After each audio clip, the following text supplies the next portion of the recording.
If there's any power in design, that's the power of synthesis. The more complex the problem, the more the need for simplicity.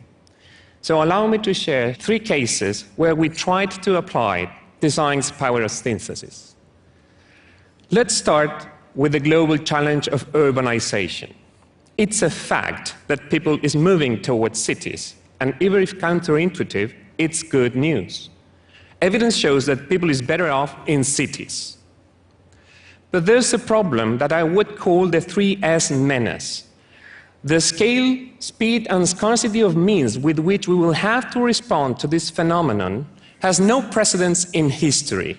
For you to have an idea, out of the 3 billion people living in cities today, 1 billion is under the line of poverty.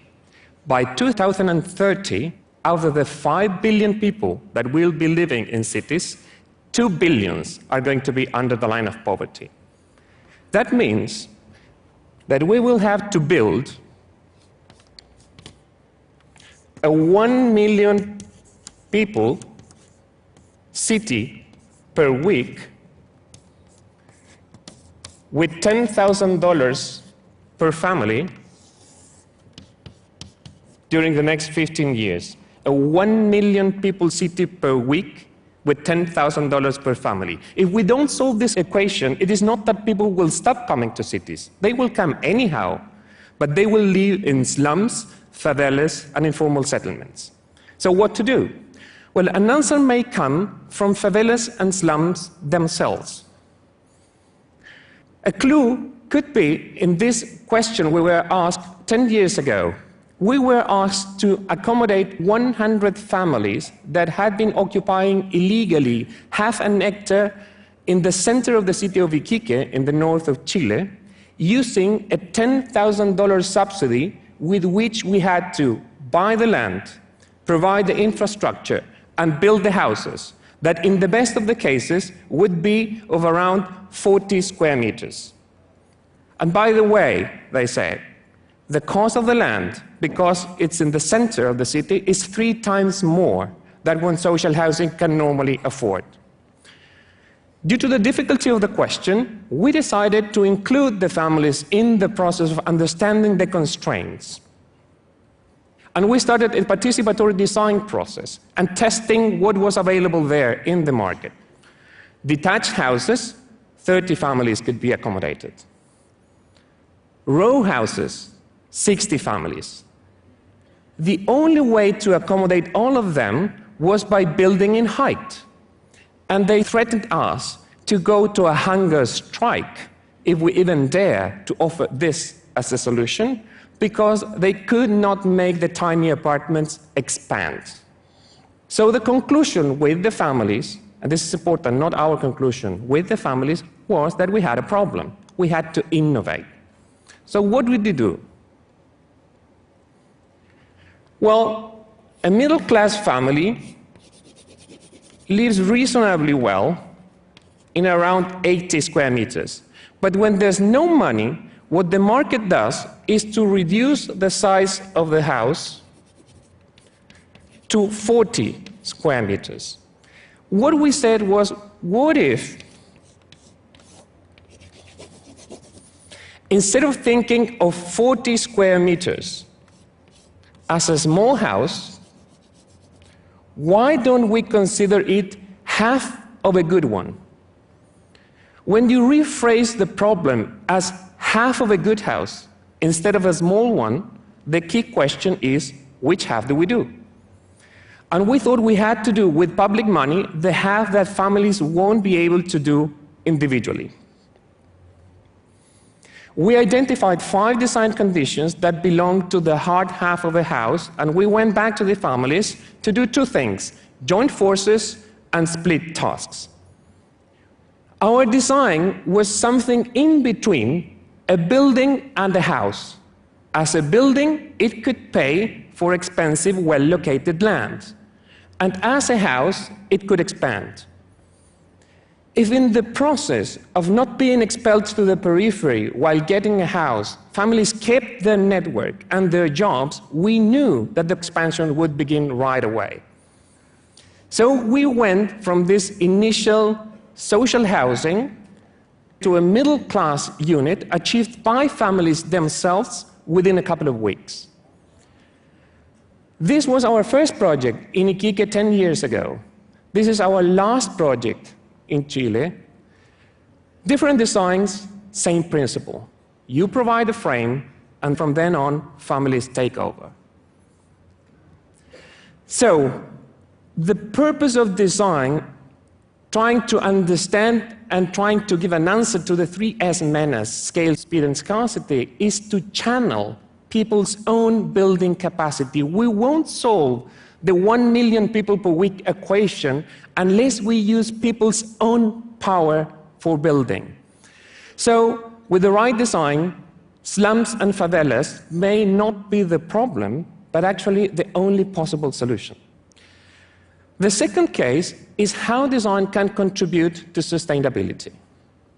In 2012, we entered the competition for the Angelini Innovation Center, and the aim was to build the right environment for knowledge creation. It is accepted that for such an aim, knowledge creation, interaction among people, face-to-face contact, it's important, and we agreed on that.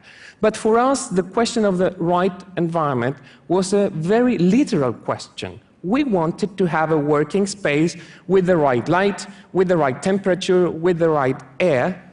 So we asked ourselves, does the typical office building help us in that sense?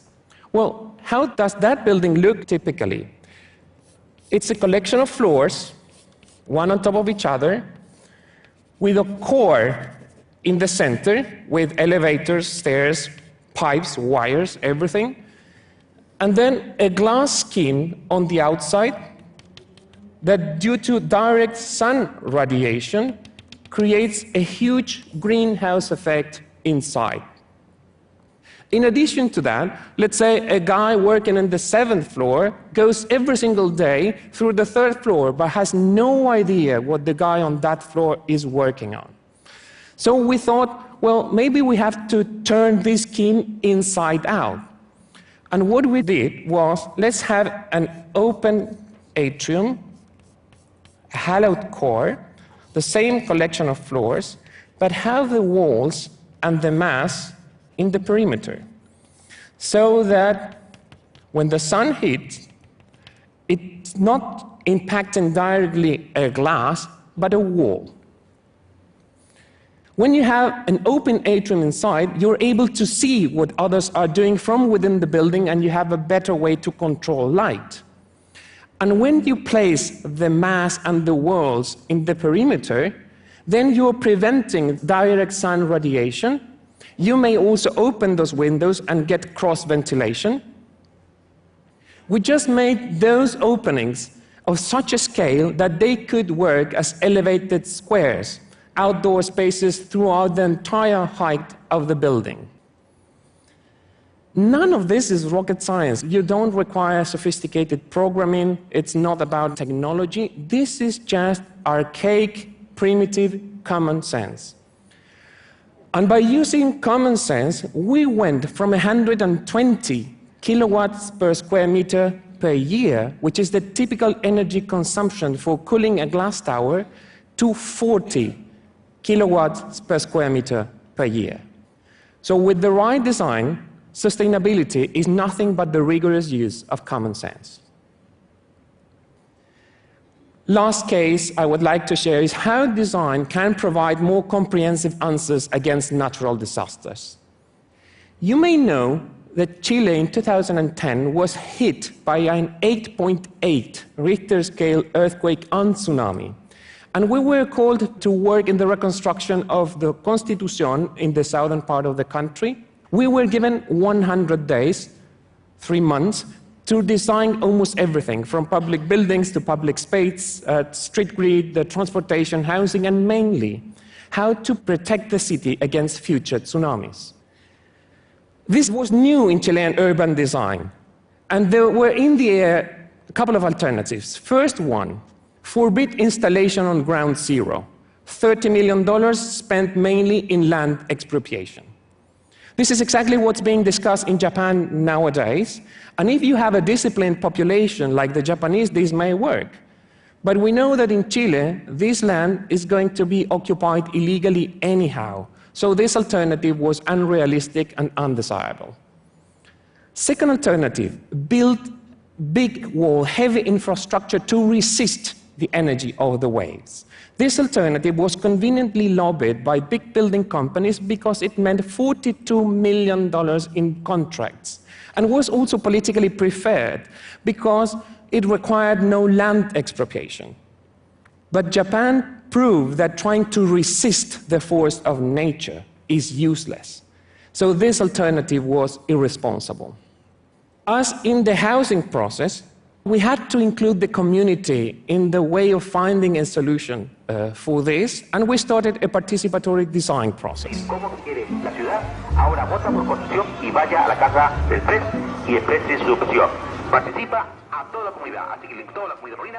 Específicamente yo como pescador tengo 25 pescadores. ¿Dónde lo voy a llevarlo yo? ¿Al bosque? Entonces, ¿por qué nosotros no podemos tener una defensa de hormigón? Por supuesto, bien hecho. Soy historia de Constitución y vivieron mis actores. Y este señor me viene a decir que yo no puedo seguir viviendo ahí. No te digo. Ha vivido toda mi familia, toda una vida ahí.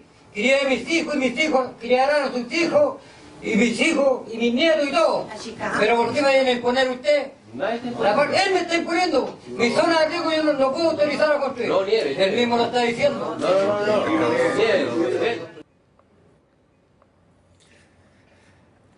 I don't know if you were able to read the subtitles, but you can tell from the body language that participatory design is not a hippie, romantic, let's all dream together about the future of the city kind of thing.